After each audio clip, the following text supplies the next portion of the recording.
जो ओड बिरादरी तरफ़ां कराची प्रेस क्लब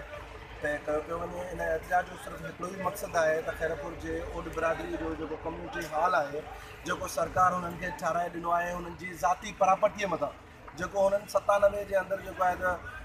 पंहिंजो जेको आहे त परापटी ख़रीद कई, उहो प्लाट ख़रीद कयो। अॼु उते जेको आहे त कब्ज़ा माफ़िया जेके आहिनि उन्हनि उन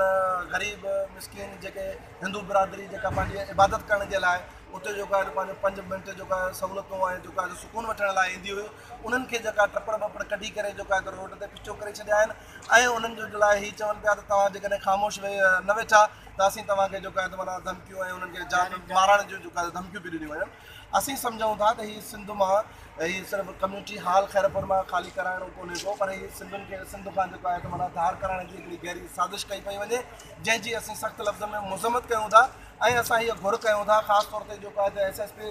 खैरपुर, DIG खैरपुर ऐं जेको आहे त IG जेको आहे त सिंध खां ऐं उन सां गॾु जेको आहे त वज़ीर आला खां बि जेको आहे हीअ घुर कयूं था त ख़ुदारा हिन हिंदू बिरादरी, हिन ओड बिरादरी या जेको आहे कहिड़े बि जेको आहे त माना बिरादरी सां तालुक़ रखंदा हिननि सां ज़ुल्म ज़्यादतियूं बंदि कयूं वञनि। रोज़ु हिननि सां मसइलो आहे का न्याणी अगवा करे जेको आहे त माना क़तल कई थी वञे, का न्याणी अगवा करे जेको आहे त जिबरी तौर ते